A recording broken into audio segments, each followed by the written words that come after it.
1, 2, 3 into the 4. Snoop Doggy Dogg and Dr. Dre is at the dope. Ready to make It amazes me that to convince black people that Donald Trump cares about them, he takes pictures with celebrities. It's amazing to me.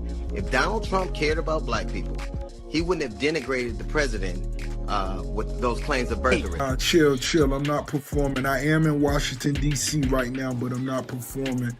It's a private vibe I'm doing with my brother Snoop Dogg. Man, you playing to win tonight, man. You sharp as a mosquito. What's going down? That's that crypto, see? They let a real crip up in the crypto ball. Bang, bang. Snoop Dogg is a very famous person. Everyone knows his name. From the 90s until today, he has done everything. He is a rapper, and he has been on TV, in movies, and in ads. He even did a cooking show with Martha Stewart. People see Snoop as a cool and perfect star. Both regular people and famous people love him. But now, his good name is being challenged. A man named D.L. Hughley, who is a comedian and radio host, is speaking out against him.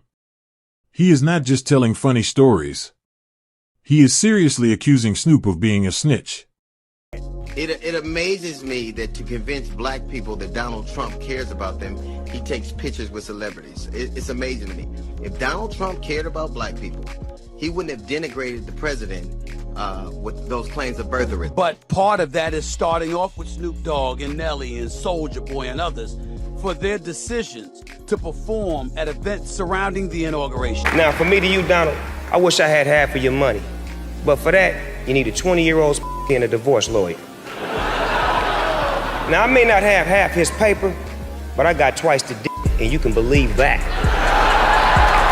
Donald say he wants to run for president and move on into the White House. Why not? It wouldn't be the first time you pushed a black family out of their home.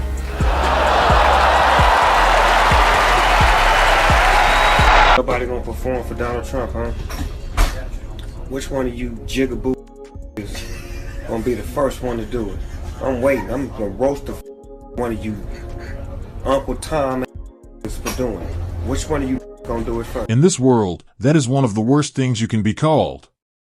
When D.L. Hughley talks about you, he is not quiet. He makes sure everyone is listening. This is a big deal because Snoop is not just any rapper. He is a very important and beloved figure. He is supposed to be a real and loyal person. He is supposed to be true to his friends and his background. So, of course, Snoop has responded to the backlash he received for performing for a Trump event. One of the things he pointed out was that we always stick together. We're good at tearing each other apart, which is pretty constant. It's pretty consistent when somebody gets into trouble. It takes backlash from the community. It's always a communal thing. It isn't any action they took. It is the fact that we can't stay together, that we can't stick together, that it's us always attacking us. But that flies in the face of the reality of what's happening right now. It is not us who are tearing down affirmative action. It is not us who is tearing down DEI. It is not us who are tearing families apart. It is not us who have decided that affirmative action and rollbacks that have been that had precedent for 50, 60 years are gone. It is not us that is doing it. It is, I think most people are disappointed because they saw you a specific way, and you have a right to kind of interpret and do whatever artistically you want to. No one's begrudging you that. But why the attack on the community because they disagree with something you did? And when did you first meet Snoop? First time I met Snoop, he was doing a release party for Doggy Style on a boat. I quickly said, "What's up?" to Snoop. Got off that yacht because I knew it was going to be lit before it left the dock. I'm like, man, I'm not getting in the water with Death Row. The important thing is there's got to be a solution, because this has been going on in the industry for a whole years, for decades. And at the same time, nobody wants this to be true, and it shouldn't have to be true. But if we don't fix it and do something about it, history will constantly repeat itself. Now, Suge, you said something early on that I want to get clarification for the audience. Suge, you said early on, you can't just look at Diddy in isolation. You said this was done to him. He learned from others, and it was done to him, and then he did to others. To me, that sounds like what I hear when people are talking about situations, hurt people, that someone was, they wind up being a perpetrator. Is that what you're suggesting? about Sean Combs that he was used and he now uses? Yeah, I think that's absolutely right. I think he beat what was done to him. And like I said, if you look at Russell Simmons, you know the truth.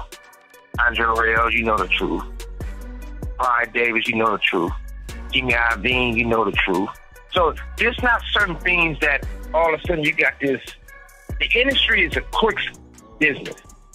It's been like that for a long time. And the casting couch is real, but it's for women and men. But far from all that, I think the most important thing is I feel like they should let Puffy tell his truth. I'm quite sure he's going to expose a lot of people. I'm sure he's going to move forward with it. But I don't think it should be a situation like the Epstein thing where they found him hanging from the ceiling or dead for the truth. Man, you playing to win tonight, man. You sharp as a mosquito. What's going down? That's that crypto, see? They let a real crip up in the crypto ball. Bang, bang. And I knew that Pac did everything right by him by putting him on All Eyes on Me, speaking about him and being real with him. And if it's true what they say, this call and your telephone number will be monitored and recorded. Face to face is going to be a lot of explaining to do. Only way you have a radio if you was at the fight with us and you had a security detail. Now, I'm not having a security detail. What are you doing with the radio? But I am honored to be performing for the office, for the President of the United States, regardless. Ain't none other president asked me to perform. Name. Chill. I'm not performing. I am in Washington, D.C. right now, but I'm not performing. It's a private vibe I'm doing with my brother Snoop Dogg. When DL Hughley calls out Snoop Dogg, people stop and listen. Calling a legend like Snoop a rat makes everyone question his legacy. Here's how it started. It all blew up when Snoop performed at a party for Donald Trump's crypto event. This was shocking because Snoop had spent years publicly making fun of Trump in interviews and comedy skits. Fans felt betrayed. It looked like Snoop had completely changed his mind just for money. The internet exploded with criticism and memes on Twitter, TikTok, and Instagram. Snoop tried to explain himself. He didn't apologize. Instead, he said the problem was the black community tearing him down, not his own actions. That's when DL Hughley stepped in. He said Snoop was avoiding responsibility. Hughley stated, "Don't blame the community. You knew what you were doing. You can't criticize someone for years, then perform for them. That's being two-faced." Then Hughley used the powerful insult, "Fed rat." In street culture, rat is the worst thing you can call someone. It means you're a traitor who turned your back on your own people. This accusation hit hard because Snoop built his career on being authentic. He rapped about life in Long Beach, fighting the system, and representing his community. If he's now working with the people he once fought against, it makes fans question everything about him. The internet quickly spread memes calling him Snoop the Federal. Fans split into two sides. Some defended him as a businessman who can do what he wants. Others said he crossed a line and betrayed his principles. This is bigger than just Snoop. As a hip-hop ambassador, his actions reflect on the whole culture.